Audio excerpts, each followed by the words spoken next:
Right on, right on, right on. Hunger.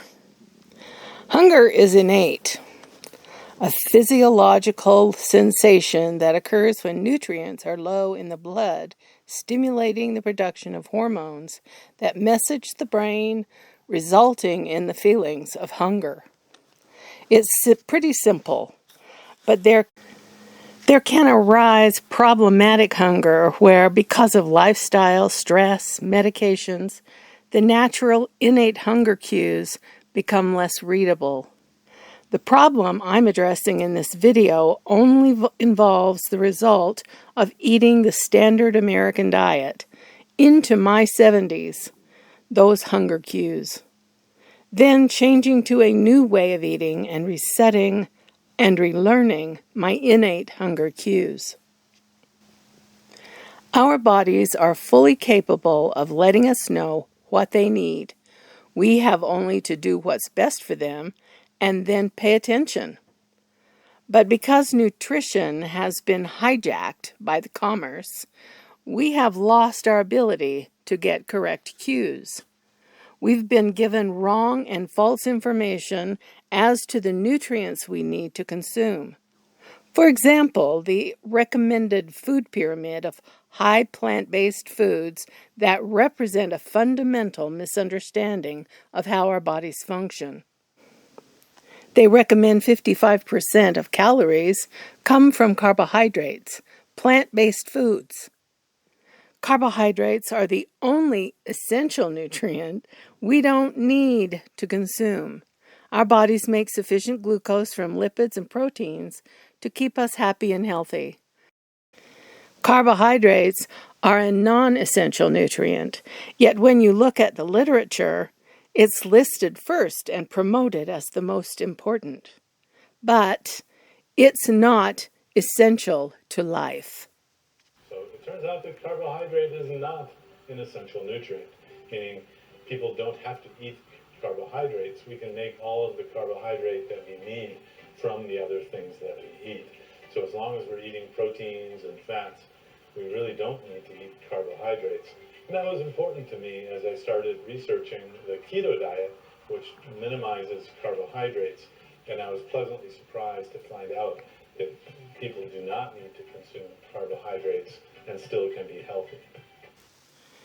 When we consume carbohydrates at that rate, insulin becomes a problem. When insulin becomes a problem, the solution promoted is to take more insulin. But hyperinsulinemia, too much insulin, leads to not only type 2, but to gout, heart disease, autoimmune diseases, cancers, Alzheimer's, and the list goes on. Insulin is a mitogenic hormone. Mitosis means cell division, and genic is something that promotes or gives rise to. So insulin makes cells divide faster. And that's exactly what cancer cells love. So when something's mitogenic, it promotes cell growth, it promotes cell division, it promotes migration, and it inhibits apoptosis, this spontaneous cell death. When there's something wrong with the cell and it's supposed to die, well, insulin, which is a mitogenic hormone, it prevents that proper spontaneous cell death. Too much insulin isn't solved by adding more insulin. That would be criminal. Appetite is largely a function of how much fuel is available at the cellular level, not how much fuel is consumed. There are 3 main hormones involved in hunger. Ghrelin is synthesized in the stomach when a lack of nutrients is detected. It travels to the hypothalamus with that message, which triggers hunger cues. Leptin is synthesized in the fat cells and informs the hypothalamus when there is a sufficient store of fat, inhibiting hunger. Insulin is synthesized in the pancreas and influences the actions of ghrelin and leptin. From my experience, High insulin hijacks hunger and satiety and allows for overeating, too much hunger, and not enough satiety. As to my personal experience, when I was eating the standard American diet, I never got full. I could eat continually, but never achieved that feeling of being full. I could eat anything at any time, and did. I started keto in 2020. I lost 20 pounds in the first 6 months. All water. I have since moved into the carnivore space, eliminating all fibrous matter because I found that fiber isn't what my body wants. Don't need to have poops. The nicest thing about my poops now is that they are tiny and infrequent. I no longer have constipation. I will never go back. And I find it curious that there are complaints regarding cow farts, but no complaints about the frequent, ginormous human poops promoted by some. Your personal unnecessary waste is something to consider when thinking about your footprint. So back when my hyperglycemia was completely out of control, I was eating on a timer. I didn't want to get hungry because my blood sugar would drop and I'd get hypoglycemia. It started back in the 90s after a family birthday celebration. I had a hard time getting back home because I couldn't see very well. Had my blood sugar checked, but it was normal. Years later, I became fearful of hunger. Set my alarm to eat every 3 hours to avoid hunger. Way too much eating. Way. It had gradually gotten worse, so that I had to do something to fix the problem. Doctors were no help whatsoever. Then I found keto and jumped in. Then carnivore, and have rediscovered hunger as an innate phenomenon. What it's supposed to be. I eat when I'm hungry, and I can trust my hunger cues for what they are, an empty stomach. I listened to Cyrus's recent video on hunger, and I think he's up in the night. He suggested that all hunger is emotional based. Seriously, he's like a Bible thumper hijacking your emotions because, well, we know they can't be trusted. Sure, some people may have emotional issues around food. That's because carbohydrates mess with your brain. But once you get off carbohydrates, that is no longer the case. Your brain functions better on fats and proteins. Some people have ego issues and want to rule the world. I'd like them to just sit down. And I think it pays to know how your body works. The truth, not the made-up nonsense to sell a product. It takes work to sort it all out.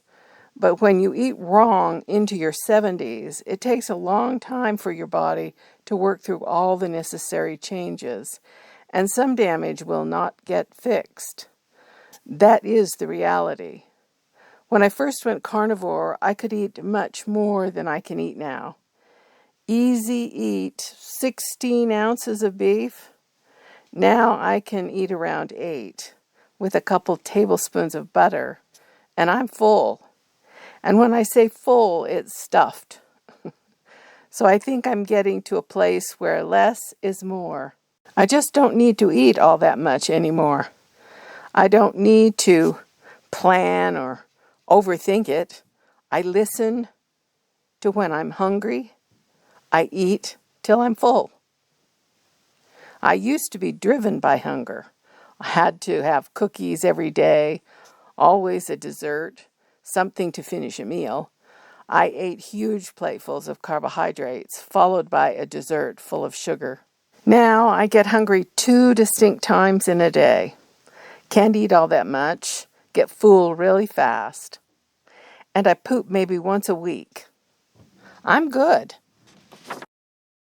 My sleep has improved as well. I used to wake up at 3 a.m. to pee. Now I occasionally sleep a full 8 hours, but more generally a full 7 before I have to get up to pee. Much better than the 5 hours I'd accepted as getting old.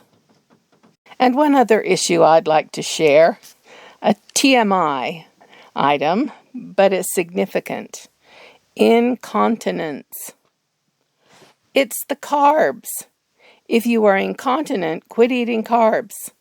Protein and fat is what your body needs to function properly. Carbs just mess with everything so that nothing works correctly. I'd become soft, but eating high protein has toned my muscles without exercise. I'm pretty certain that incontinence was caused by that softening effect, and the protein has restored the muscles so that they function properly. I'm not done. I'm in my 3rd year of cutting carbs and my 2nd of going carnivore, and I'm looking forward to better health and more good times on this there planet. I wish I'd known this when I was in my 20s. Damn it. But my 70s will have to do. So my final takeaway is don't overthink hunger. The best approach is to eat when hungry and to satiety. Coming off carbs is a learning process, learning hunger cues. It's necessary to experience the phenomenon until it's clear that the true hunger exists. Eating the proper nutrients takes care of overconsumption. Listen to your body and ignore the well-intentional yap of anyone telling you when you should eat, when you should be hungry. That's between you and your body. Hey, thanks for watching.